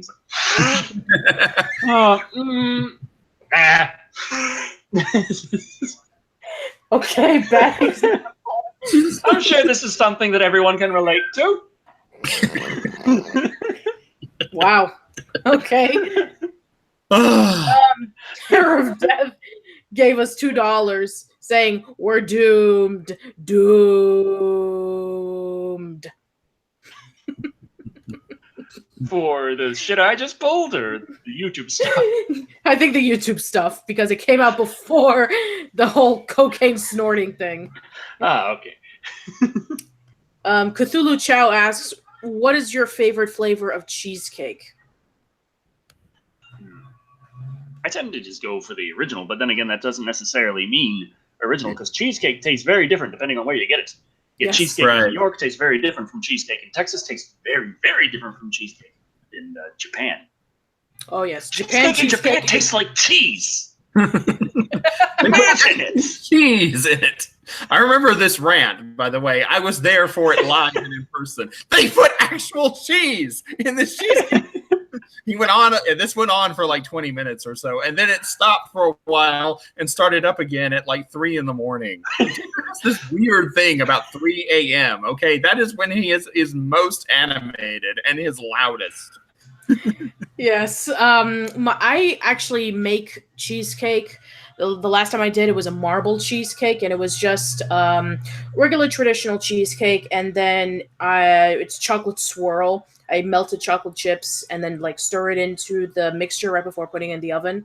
That's also really good. It became really popular on a bake sale that I helped provide, desserts for once. That's good. I just like, yeah. I mean, a cheesecake I don't like is that pre-made cheesecake filling that you're supposed to pour into the crust. Yeah, that stuff is terrible. Yeah. I have a pretty good cheesecake recipe. I've been told it's pretty good. What I actually like to do is I will take butterscotch schnapps and pour it in with my cheesecake and cook it in there, so it has a butterscotch taste along with the cheesecake. That sounds awesome. Of course, I did just drink like butterscotch. I got butterscotch nothing. It's some good stuff. But the results came in for the poll. Cool. All right, so. Which canceled show are you most happy or okay being canceled? We have a tie. 30%. Yes, we have a tie. 30% say Tremors with Kevin Bacon or Lucifer. 16% went to The Expanse, and 24% went to The Exorcist. We got a couple of comments. One from @DeltaPrime350 saying, "What's wrong with people?" And another from Kyrie Dunphy down here who says, "Voted for Lucifer, but I'm 100% okay with no Tremors since I hate that movie. It's so boring." Okay. We have a $2 comment from Angel Wolf Plays who says, any plans for reviewing the Hatchet sequels? I would like to, but last time I looked into it, like I might actually schedule it now, I didn't realize just how much the Hatchet sequels cost. So I'm like, I mean, that's one thing where I already bought all of the movies for the summer special this year. Okay. And I mentioned it on Twitter, and I said how much it cost, and some people asked, was that the summer of Hatchet, Hatchet sequels, and I mentioned that strangely enough that would have been more expensive. We have a $2 comment from Tyshawn Anderson who says, "Cry_wolf," and I Equidealus review for the 4th of July. Is that I know what you did last summer. Oh, I know what you did last summer. Okay. So, yeah. I know what you did last summer review for the 4th of July. 4th of July, that's in the middle of the summer special, and I don't have an I know what you did last summer. But summer of the I know what you did last summer, still know what you summer. I didn't know. I'm sorry. I can't. Decker still doesn't remember what he did last summer. I have no idea. I know it involved that. Yes. Okay, that's fine.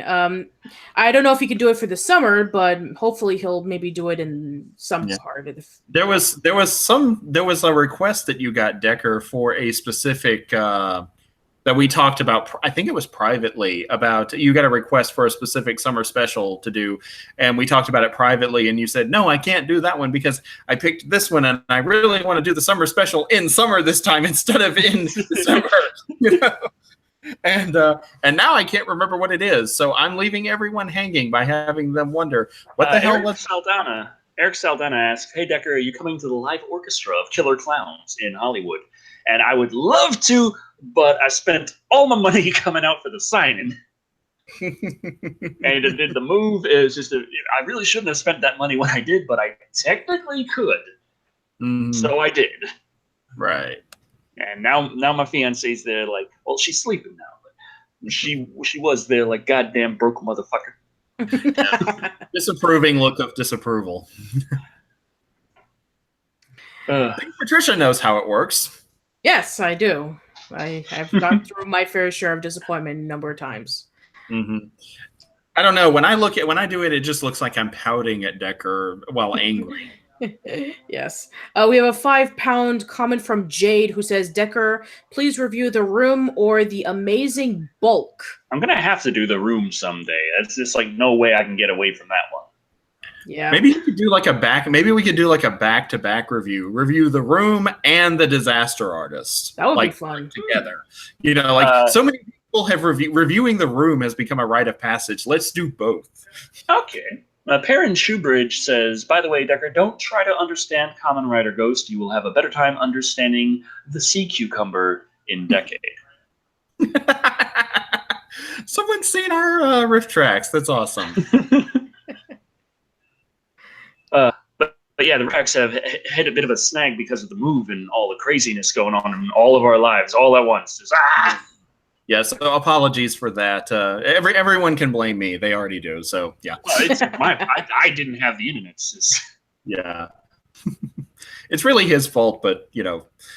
Why not? 1-2-3-7-8-4-4-4 games for $2. If you come, I can hook you up with a cheap place. I assume in reference to going back down to LA. And I already had a pretty nice cheap place on Venice Boulevard. Just a little under 100 a day, which is pretty good for a 2-queen bed holds 4 people accommodation in LA. Yeah, I'm kind of shocked myself. And it wasn't exactly in a high-end area, but it wasn't in the lowest-end area. It was like the second to lowest. Okay, that's fine. I mean, I was across the street from a small little grocery store where the owners of the grocery store also ran the rental, and they had their little health code, their health department thing in the window, and it was a B. So, yeah, that's where I was. Believe it or not, I would trust a B better than I would an A. Whenever I see a food establishment or anything that has an A, I'm immediately suspicious because I was a cook in a restaurant at one point. I know what goes on back there.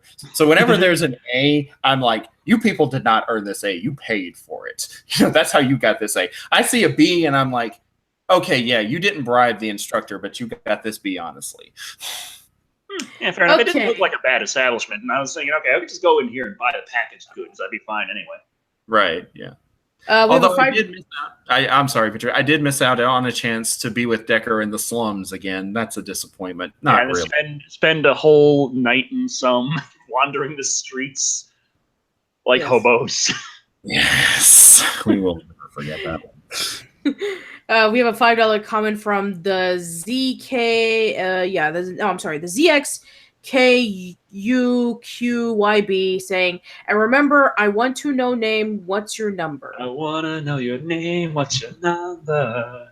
Yes. Girl, I really, really wanna get to know ya. Girl, I wanna know your name. Thank you for God reminding us of damn that it. song. Next, we'll break into our own rendition of 8675309. Yes. Decker's very familiar with that song. Blake the Gambling Hero says, in the slums, Decker and Creepy versus Chud confirmed? I call dibs on the baseball bat and the flamethrower. I mean, all I got is the little knife that sharpened with that little thing being sold by Anthony Sullivan. And a board with a nail in it. Don't forget that. Okay. Yes. I mean, it was good enough to chase aliens away on The Simpsons, so don't underestimate it. Very true. All right. I guess we can go over to our next news article. Right before we read off another comment, we have a £5 comment from Yahudi who says, "Hey, Decker, can you please review Artificial Intelligence 2001? Is that the Steven Spielberg? I think that's what it's talking about. Yeah, AI. Yeah, I think Nostalgia Critic did that one years ago, but I never saw his review. Yeah. It kind of makes you glad you didn't. It makes me glad I didn't. I just remember it came out, and it was like, back then I was pretty young already, but I was still me. So I didn't have any interest in it because I did have interest in artificial intelligence, and it looked nothing like anything to be taken seriously. I'm like, those are some nice special effects. Moving on. It was Pinocchio. It was Pinocchio, but with sci-fi. Okay. All right, so let's continue on with our news discussions because we still have a little bit to go through. So why don't you read the next one, Decker? Ready? Okay, here you go. Ah, yes. Oh, I gotta click on this. Okay. John Lithgow cast as our new Judd Crandall in Pet Sematary re-adaptation. And is that a picture of John Lithgow from the Rise of the Planet of the Apes? I think so, yeah. I don't know. I see this photo in the article, and I immediately imagine his character in Pet Sematary screaming, "I'm gorgeous!" from Third Rock from the Sun, because that is what I remember him from the most. Okay, Dennis Widmeyer and Kevin Kolsch, the writing/directing duo behind Starry Eyes, have been tasked with bringing Stephen King's Pet Sematary back to the screen, and Jason Clarke Winchester is currently in talks to star as Louis Creed. More casting news comes courtesy of EU Today, as new Judd Crandall has been found. John Lithgow will be playing the character Fred Fred, brought to the screen back in 1989. Crandall is Creed's kindly neighbor who introduces him to the titular location. In Pet Sematary, published in 1983 and readapted by Jeff Buller. Jeff. Louis Creed and his wife Rachel moved their 2 children into a home and soon learned there is a creepy pet cemetery near their property where legend has it that animals buried there come back to life. It starts with their cat being run over and brought back, and it gets much worse when the reanimation attempts turn to humans who don't come back exactly as they were before. Lorenzo Di Benedetta, Mark Vatterhan, and Steven Schneider are producing. Paramount has dated the adaptation for release in April 19th, 2019. Okay. I know how to speak. Yes. So, yes, we're having a remake of Pet Sematary. Because Which we haven't... Sounds okay, but then again, I haven't seen the original film adaptation of Pet Sematary, but I haven't read Pet Sematary, but it's Stephen King, so I'm pretty sure there's going to be a lot in there that's not in the movies. Yeah, so first It, and now Pet Sematary. Stephen King's just there printing money. Right. Yeah. Printing more money, at least. I've never seen the original Pet Sematary either, so I can't really say too much about it. I know that the idea of being able to bring your pet back sounds nice, but I also know I saw that in, was it the 6th day? The 7th day? 6th day? What's it called? Are you talking about the Schwarzenegger movie? Yeah. Mm-hmm. Oh, yeah. they had the law about, hey, no cloning people. But then they're like, you know what? You can clone pets. Fuck it. It's a pet. Cloned it. Yeah, I remember when back in the 90s they were talking about like, trying to clone various animals. Like I remember Dolly the sheep. Yeah. Then there was all the talk about, well, Dolly wasn't really cloned with all the things, and then like, but Dolly was. I don't know. There was all the talk about cloning, and then it just kind of fizzled out. It kind of fizzled out. Yeah. There was also talk, I think, at one point that they actually made a Cabot, a rabbit cat hybrid, or they were trying to anyway. Huh. I just imagine that coming out like, I trained to chase myself internally. Sound like Gollum. Yep. Decker has rehearsed his Gollum voice. If they ever Griffin do Pilgrim says that Dolly aged too fast. Oh. Yeah. So it's like, hey, bloop, bloop, we made a sheep. What are you doing? You're only a teenager. Oh. Some minor technical problems. We'll be right back. John H. Skelton is like the fly. Possibly. Griffin Pilgrim says that the cloned DNA was already too old, and that does make sense because the telomeres, is it? Yeah. At the if you take an older skin cell and just kind of turn it into an egg cell effectively, then the telomeres, they don't get longer from that; they're still shorter. Mm-hmm. So then it grows all the way out into a whole new being. Telomeres shortening the whole time. There, yeah, that would age you pretty quickly. Right. Yeah. And there is actually a condition where the telomeres decrease at a faster rate than normal, causing rapid aging. But that's not due to cloning. That's just due to basically a defective gene or chromosome, maybe. I can't remember which specifically it is. Well, chromosomes are in your genes. So. Yeah. You mean genes are in your chromosomes? The chromosomes dictate your genes. Okay. Super Perfect Cell 3RBS says, Decker, are you going to review the Thing prequel? Yes. Yes. So there you go. What thing? Which thing? I got it What in the thing box. are you It's talking too about? far away. Decker, are you talking about the thing again? Yeah. Yes, he's talking about the thing again. Yes. All right, so yeah, we have a few more articles to go over. So, Mag asks, who is best Doki? Who is best Doki? Sayori. Still got a soft spot for her. Aw, that's very sweet. You got an opinion, Creepy?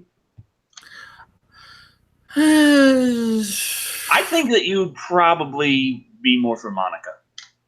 Probably. You like the assertive lady kind. Yeah. Decker does too. He just doesn't like admitting it. All right. Well, let's go over to our next article, which we haven't talked about any games in a while. So, E3 is coming up next month, and we don't need to worry about what's coming up because apparently, according to this particular article by GameBite, Walmart Canada has accidentally leaked unannounced E3 games. So, don't need to worry about real life spoiler alert. Yes, real life spoiler alert. If you want to wait a month in advance, then if you want to wait a month to be surprised, then just click out of this part. But if you don't care, then stick with us.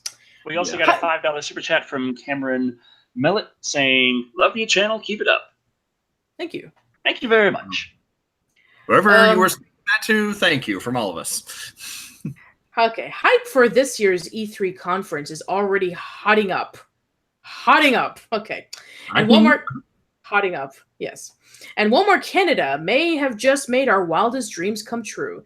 The company's new game release page has accidentally showed a bunch of unannounced games, which we will believe was announced on E3. One Twitter user managed to grab a screenshot of the mistake before it was taken down. Let me see if I can actually get the picture to come a little bit bigger. Yes, I can. So, there we go. So, this is what it looks like. It's still tiny. I'm leaning in, But Okay, let me just. I can make it. Okay, there we go. All right. Okay. Division 2, Splinter Cell, Insurgency, Sandstorm, The Last of Us 2, Just Cause 4. At first, I was thinking, dear God, those prices. And I remembered, oh, yeah, Canada. Yeah, Canada. Right. Far Cry 5. Which is still, dear God, those prices, but I don't got to worry about it. Yeah. Okay.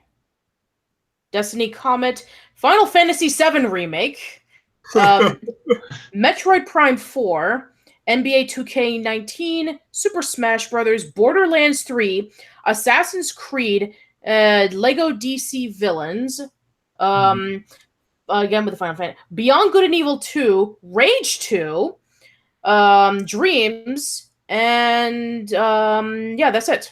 Yeah. I'm upset that I don't see Borderlands 3 for Switch, but that's just because I have unrealistic expectations. Yes. So the games that were on the listings were Just Cause 4, Splinter Cell, Dragon Quest 2, Lego DC Villains, Borderlands 3, Rage 2, Gears of War 5, Forza Horizons 5, and Assassin's Creed. These are, of course, games that have been announced but not released yet in the mix as well. Retailers and shops are made aware of the release before they are announced, so they have enough time to prepare for the releases. This leak could be the first big announcement ruined for many gamed companies. And it has indeed, because you see, there was a particular game that was actually shown a picture that may be a possibility for one of these games. I'm just going to pull it up right now if I can remember which one it was. So I'm just going to go on to Twitter real quick. So, yeah, it's right over here. Let me just see, latest. Yeah, there was actually a picture leaked for Rage 2. Here it is, from Bethesda itself. And here we are. Not really a leak then if it's from Bethesda, right?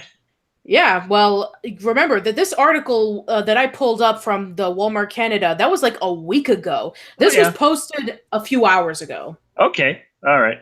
So that's yeah. kind of some pretty good confirmation about Rage 2 there. Yes.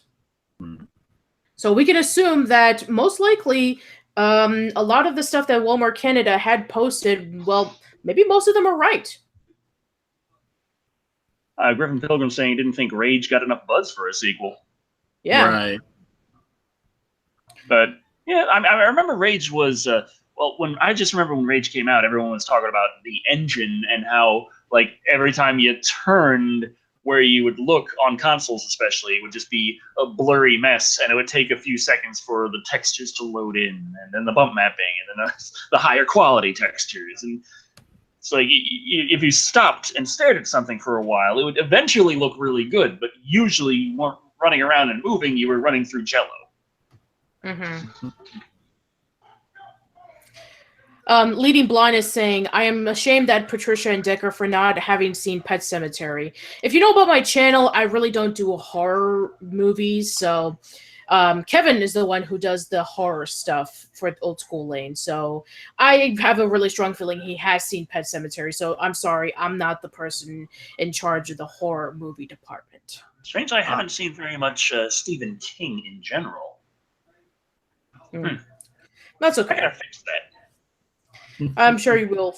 I'm sure it will be fixed in the future at some point. But yeah, so it's really a shame because E3 is one of my favorite events that I always get excited about every year because I'm always interested about what the upcoming game is, and the fact that possibly a good majority of them was leaked online just kind of like takes away the fun. Well, but the way I see it is seeing the names of the games isn't as. It's not really what I'm interested in. It's nice to see that, okay, these things are pretty much confirmed if this is true. Yes. But what I'm interested in is gameplay. Teasers also look really nice. Teasers can help make you get really excited. If I just saw a teaser for Phantasy Star Online 3 or Phantasy Star 5, just a teaser for one of those two, I would just lose my damn mind. But gameplay, that's where I sit there and I just meticulously look frame to frame, like, okay, is there anything that is that a glitch or is that intentional? I don't know. Is that an animation or does he have control? What's going on? Yes. That is true. And to be fair, some of them like the Metroid Prime 4 and the Final Fantasy 7 remake. I mean, it's already been announced for a long time, so we already knew that those were going to come out. But let's see. As for like Gears of War and Borderlands and Rage, that was definitely a bit of a surprise. I think the Rage is the biggest surprise, really, because yes, Gears of War and Borderlands both popular enough where you'd figure they'd have another one. Yes, and Assassin's Creed. I mean, there's like an Assassin's Creed game almost every year at this point, and even the movie. So again, not too surprised. I think that would be very, very surprising would be if we got any kind of hint as to what's it called, Starfield, the theoretical Bethesda space game that people swear is in the works. Mm-hmm. Mm-hmm. Yeah. Like, if that had been leaked, that would have been, like, a major news bulletin. But this, like, the real hilarious thing to me is, yeah, Walmart did this. Because as someone who used to work in retail, well, yeah, I can believe this. Blake the Gambling Hero says people are saying Mortal Kombat 11 might happen. Possibly. And Starfield might still. Some have theories that the previous E3, you look at Bethesda's conference, it was strangely short. And the entire thing was based around, their entire presentation was based around this big show of here's all the stuff, and there's this stars everywhere. It's this space thing that had nothing to do with anything they showed, strangely enough. The whole theme of the show was Bethesda Land. Like, it was kind of a amusement park guide through different Bethesda games in a very just kind of happy-go-lucky style. But the big main thing that everything ended on was just that all those stars that didn't lead to anything. No. In this strangely short conference. So they're like, okay, we think Starfield might have been intended to be announced then, but at the last minute they changed plans. So yeah, I mean, it could be a possibility that maybe they're focusing on other games, or maybe they just put it on the side to, better it or something like that. It's still, yeah, you never know with the game developers. Like, games get canceled for so many reasons, and a lot of them can seem just kind of petty at times. But, there are legitimate reasons why games get canned. But for a game to be constantly pushed back, or to say, hey, it's coming out soon, and then just sort of drops off the radar. Hey, remember this game when we said it was coming out soon? Well, it's still coming out soon. Is that Legend of Zelda Breath of the Wild for Wii U? Mm-hmm. Or actually, I was thinking that Starfield might go the way of Daikatana. Remember that one? I love doing that. God. All right, we only have a few more left. Let's see. All right, Creepy, please help us get out of Decker's constant gasping for air. I don't think that's what he was gasping for, but sure, let's go. All right, so here we go. Yeah. Tenacious D has announced. Yeah, sorry. No, go ahead. Tenacious D has announced a sequel to 2006, The Pick of Destiny. And it's something like 12 years, or 6... 12. Okay, yeah. It's right. Something like 12 years later, so hooray. I mean, I hope it was worth the wait. If you've been hanging out for a sequel to Tenacious D's feature-length film debut, The Pick of Destiny, for 12 long years, there's good news in the pipeline, with Jack Black announcing over the weekend that a sequel is due out within a matter of months. I'm guessing he has some bills to pay. Duo of Kyle Gass and Jack Black performed at the Shaky Knees Festival in Atlanta, Georgia on Saturday, where they played alongside other huge acts, including Black Rebel Motorcycle Club, The National, and Vance Joy. While their set contained a number of their best-known hits, it was a comment from frontman Jack Black that had the crowd talking, as opposed to listening. That's not good. As my AJC reports, just a couple of days out from the 6th from their 6th anniversary of their last album, Blackjack took a brief moment out of their set to announce that a sequel to their 2006 film, The Pick of Destiny, is set to be released in October. I don't know where you'll be able to see it, but we have decided that it's happening and that it's coming out, Blackjack said. Tenacious D's The Pick of Destiny was released back in November of 2006 to mixed reviews, earning only $13.9 million back from its reported $20 million budget. Despite this, the film went on to become a cult success, with many praising the soundtrack album for its creativity and Dave Grohl for his cameo appearance as the Devil. Yes. As it stands, Tenacious D are reportedly on track to also release a new album this year, tentatively titled Post-Apocalypto. In interviews, Jack Black has referred to the new project as a rock opera. And we all know how fans love those. Just ask Kiss. Yes. While we're working on a rock opera, he revealed to Conan O'Brien in December, it's a post-apocalyptic musical comedy. Why am I having flashbacks to Repo Man? And the idea is that, you've got Pink Floyd's The Wall and you've got Tommy by The Who, and those are the only true rock operas in existence. Screw those other guys. You hear rock opera all the time. There's only 2 rock operas. Ours is going to go right there, somewhere in there, and all of the other supposed rock operas can suck it because they suck. Wow, that's a bit of an extreme statement there. Yeah, quite the eloquent speaker here. While the group's second album, The Pick of Destiny, also served the soundtrack to the film, as in it served the soundtrack that was to the film, I guess. There's no word yet as to whether their upcoming album will also be treated as the soundtrack to their new film, or will be serving it, nor has there been any info surface as to whether or not David Grohl has taken over drumming duties for this album as well. While no further information has been revealed about the film yet, it looks like we might just need to wait until October to see what happens. Again, 12 years. Yes, 12 years. Yay! Yay. Well, Dicker's excited, but I can't say I'm shocked. Did you pick a Destiny? It's a sequel. It's like a rock opera. He's like, hey, it's gonna be like the Who, the Tommy and shit. And I'm like, yeah. Of course. Anyway, so yeah, this should be kind of interesting. I'm for a lot of people are asking, what about School of Rock 2? Well, there is a Broadway musical of School of Rock. That's your School of Rock fix. And also Nickelodeon has a School of Rock TV series, but I think that's recently been canceled. So they have brought back School of Rock in some senses, but not Tenacious D, because Tenacious D has always been like a niche, has a niche fan base because, Jack Black and Kyle Gass, they're a real rock band and they do perform on stage and they travel across the country.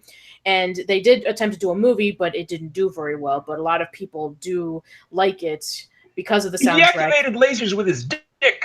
Yes. It was amazing. And also they did have a guitar duel against the devil. And the loser would have, and if they would have lost, Kyle would have been Satan's play toy. With he would have showed off like the pink, what was it like? It was like the pink handcuffs and the bed strap and all that kind of stuff. So he would have been tortured by those kind of things. But my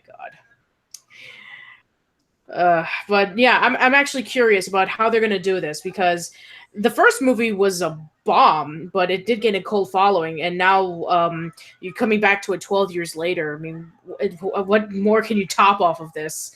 The first movie you had the devil. What's going to be the second one? It's going to be like Cthulhu. Oh yes, Cthulhu. A rock opera with Cthulhu. Or Azathoth. You must have Chibi Thulu's voice for it to make any sense to me. Yes. This logic does not compute.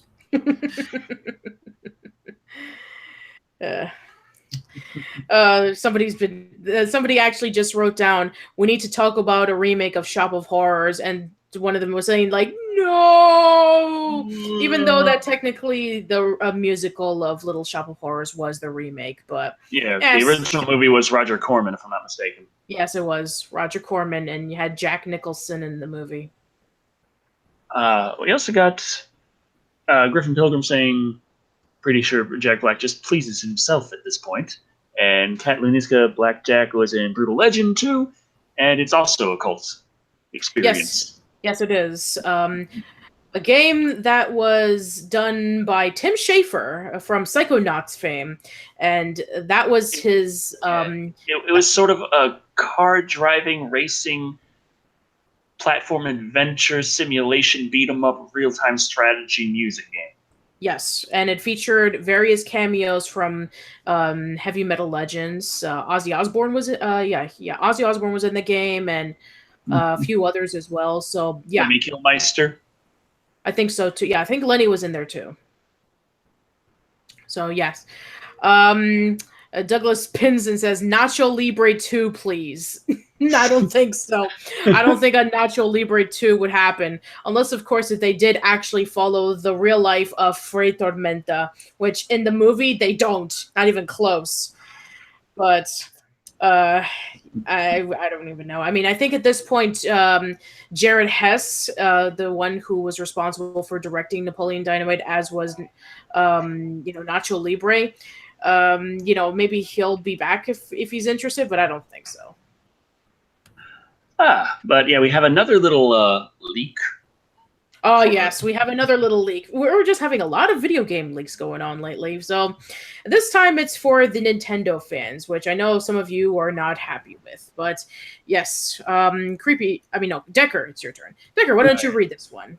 Okay, leaked photos of unannounced Animal Crossing for Nintendo Switch. For 6 years, fans have been waiting for the true successor to Animal Crossing New Leaf, and it looks as though Nintendo is finally going to deliver. A cache of screens from the upcoming Animal Crossing Neighborhood Voyager made its way to the dorkly inbox, and we've been able to verify their veracity via independent sources.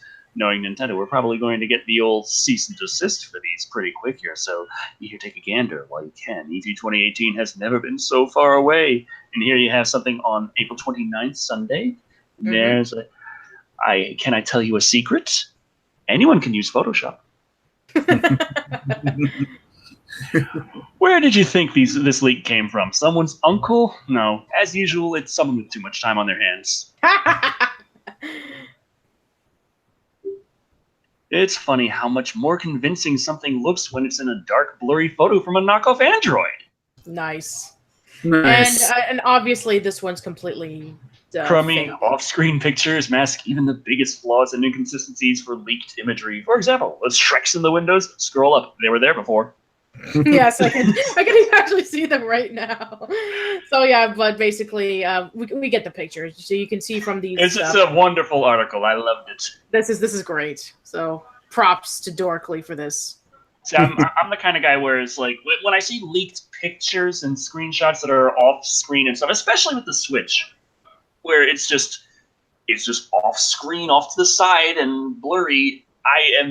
It's like people have been able to log in and play videos on that thing forever. Yeah. It's not impressive. Right. For Douglas Pinson, who said, screw Patricia for killing my nacho dream, don't worry, I'm sure Hollywood will pick it up. I mean, they have more power than I'll ever have. Anyway, so... Angel Wolf plays Vampire Diaries. Cameron Mellup says, Pikmin 4, please. Pikmin 4. I think Pikmin 4 is something that is being worked on. I've seen rumblings of it here and there and everywhere, but it's Nintendo, so who knows if it's going to even come to the Switch or something later. Yeah, that's true. Yeah. I mean, we already know, we know Miyamoto just loves working on a Pikmin game.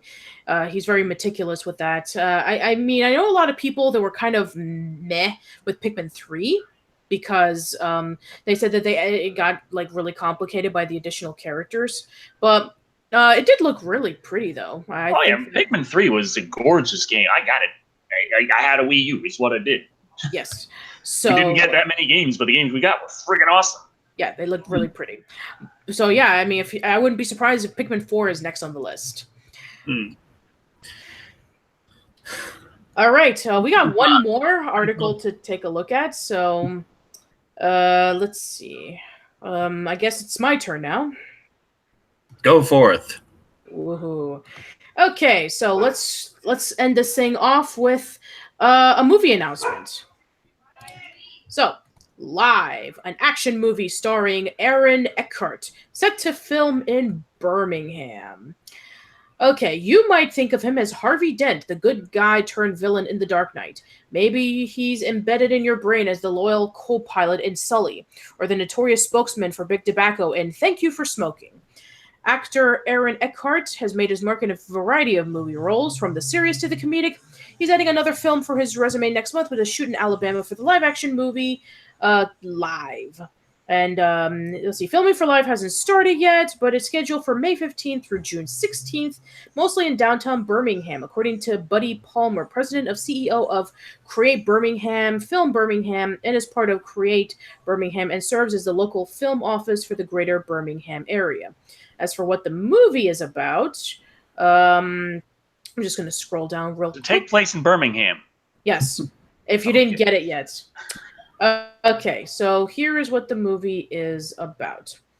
The Jeremy Drysdale script follows disgraced cop Kyle Penny on his hunt to rescue the police commissioner's kidnapped daughter, trapped somewhere in the city with only 80 minutes to live. Oh God, with that's only 8 minutes. Like, Jesus.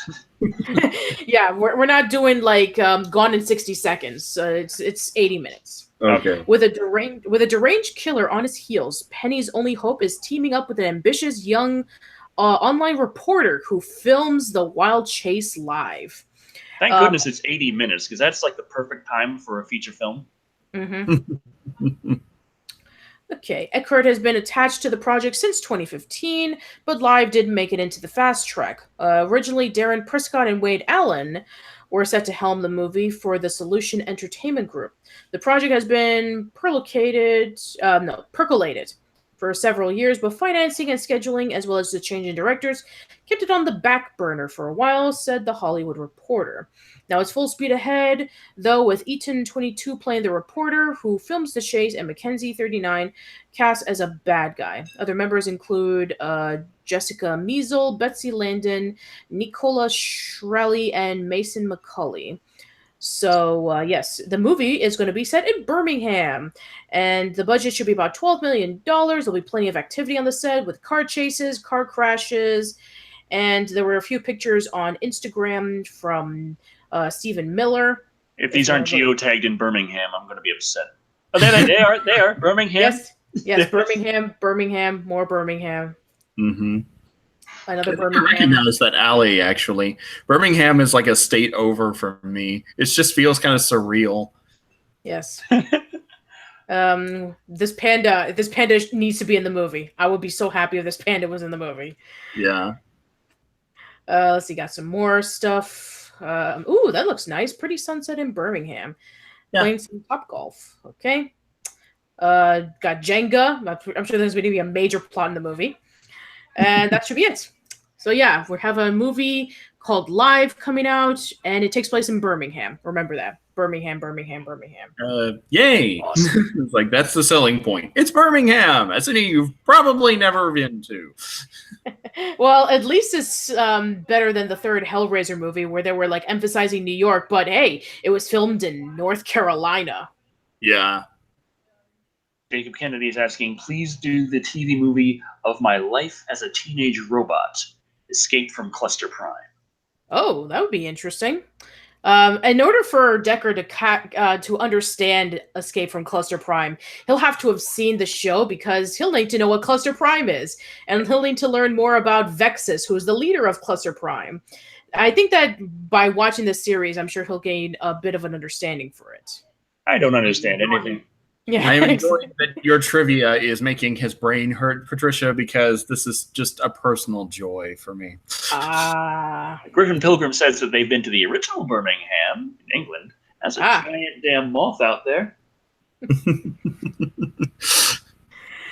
Please, that's your idea. I thought you were from Texas, Decker. That's your idea of a giant moth. Oh, no, it's not the largest moth I've had on my window, but at the same time, it's there. It's big. It's the World Wide Web is seeing it. I feel like the giant moth story is more significant than the live article. So yeah, there's this movie in Birmingham called Live. They're making it. It sounds very interesting. That guy Harvey Dent, he's going to be in it. By the way, huge freaking moth right there. He's still up there in the corner. He's like, all right. He's right there. He's still there.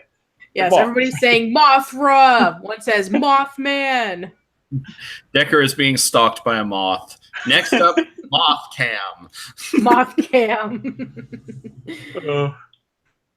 Decker's holding Mothra hostage. I kind of think it's the other way around. Yeah. I don't the internet personality with the best moth. The internet personality who was destroyed by Mothra. So yeah. All right, I think that's pretty much it. Those are all the articles for this. It's been a crazy week. Oh yeah, it has. People, some very observant viewers have noticed that I'm not in the same location that I've been doing Live and Wired from for the last 9 episodes. No, you are. Kudos to the observant observers, I guess. So I'm technically home, but not home. This is my old home, but I got the new home, but the new home doesn't have Wi-Fi. I don't got internet in the new place, but the new place is where me and my fiance we moved to. We live. Oh. We're happy, but there's no internet. So when you work on the internet, that's kind of an important thing. Yes. So I'm like, hey, twins and your mother, my computer's still there. You got internet. Mind if I come by and schlep? And that's what we're doing today. Yep. That's pretty much it. And yeah, so on that topic, there's the unless of course you want to go on to what's been going on with how busy you've been, Patricia and Creepy. Well, I've already mentioned this in an update video that I posted about a few weeks ago, but I'm moving, and ironically enough, to Alabama, but not Birmingham. You can go on location. We can live stream it from there, live from Birmingham. That's true. I could if I wanted to. But you wanted to, I'll bring my pet moth. Yeah, that would be fun. But other than that, I'm going to be like pretty busy over the next month or so with packing and moving into a completely different state that I have no idea about. But yeah, so I'll probably be in a similar situation that Dicker is now, in which, he's moving into a new place. So get a really big lawn and a 22. You'll love it. I will try my best. Anyway, so yeah, Creepy. So how was your crazy week? It was good, just kind of insane, but I am getting things slowly back on track. Mostly this past couple of days have been getting unpacked, getting stuff back in order, trying to recover from jet lag. But I have a new Batman retrospective coming up, so yay for that. Woo! And let's see, maybe another review of Dante's Code as well. Yeah. Nice. We got a comment from Anthony Hudak saying, "Can you collab with Dead Meat or Brandon Tenold, please?" And when I was in LA talking to Mr. Masari, according to him, he's spoken with Dead Meat and talked to Dead Meat about me, and Dead Meat evidently knows who I am. I don't know if that's in a good or bad way, but it does mean that I could potentially say, hey, you want to work together on something, and have him tell me no. But, that's progress. Yeah. That'd be fun. I mean, I don't know who Dead Meat is, but that'd be fun for a collab review. Fair enough, yeah. Sure. So, on the topic of what we are working on, next projects going on, besides just moving and running around and, oh God, pain and craziness and why is life so hell? So the gaming channel, like I said, no internet. So I've been streaming mostly on the gaming channel, except for right now, and the weeks leading up to now. Okay, week and a half leading up to now. It's like really busy with trying to get the reviews, get them in order. But then the move happens, and then no internet, and it's like, well, content on the gaming channel has just come to a screeching halt. The Twitch channel has nothing. The Mixed channel has nothing. No updates. Yeah, this is going great. So I don't know if I'm going to be streaming tonight because I got other things I got to do too, like important things. With Creepy, might involve no clothing. I'm not sure. Might involve with dancing in his underwear. You see, this is all news to me. Like, when I did this before, Decker hated it. Now he's trying to get me to come back with it. I guess, like, now that people want to see it, he figures there's money involved. But yeah, so I don't know if I'll have things going for the gaming channel quite as fast as I'd like. Like last time I was here uploading finished, I could have streamed to the gaming channel, but it was really early in the morning and I had so many other things I had to do. It feels better and more natural late at night, but then I didn't have anything on the gaming channel, so I'm like, fuck. But yeah, got a lot of things going on. Got some editing to do. Probably going to be filming tomorrow. Be doing more editing then. Don't know exactly when everything's going to get all squared away, but that's the fun of taking your life and picking it up and moving it to a different location, and putting it back down, and wondering why it doesn't work quite the same. Yeah, well, I wait until I start officially packing and moving. In the next 2 weeks, I'm actually going to be going to a convention. I'm going to be going to MegaCon, which is in Orlando, Florida, if any of you guys are around that area. Awesome. So, yeah, it's been a while since I've been to a convention. I think it was like since last year or the year before. So, yeah, it should be a lot of fun. And it's going to be sad because that'll probably be my last MegaCon for a long time. And it's kind of like a nice way to end it off because MegaCon was actually the first convention I ever been to. It was back in 2006 was my very first convention when I was back in college. So it would have been my freshman or sophomore year.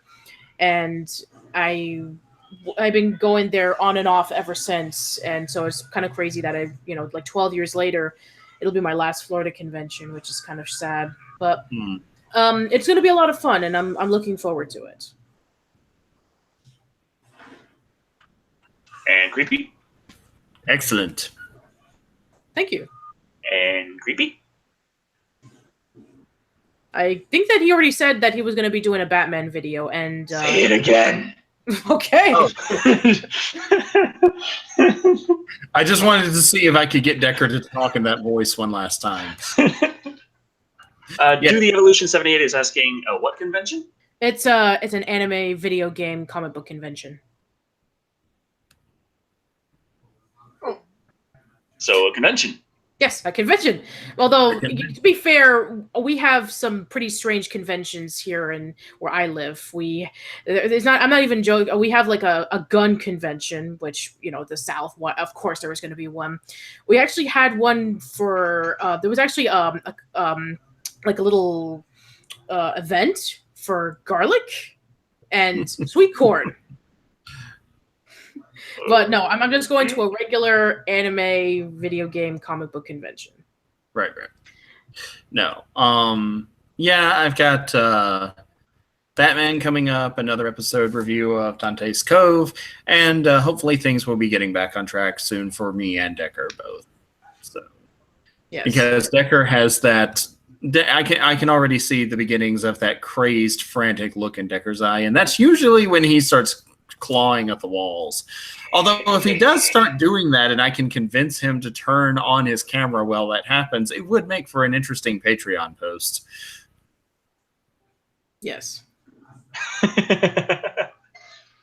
Okay, so yes, this has been Live and Wired, episode 10, Extra Cheese, no bacon. No bacon. Shadow. Yes, no bacon. R.I.P. Tremors TV series. We hardly knew ye. No, I was looking forward to a version of Tremors without ass blasters. Nice as they are, I'd like a semi-serious take on Tremors. Dream a little dream, Dicker. Yes, Ah. yes. Thank you all for watching. I've been Decker Shado. I've been that long-haired creepy guy, apparently. And I've been Patricia Miranda, I think. And remember, Always have bacon. Unless you're kosher, then don't. Unless you're kosher, then don't. or sci-fi, I guess. Sure. Until next time. See you, everybody.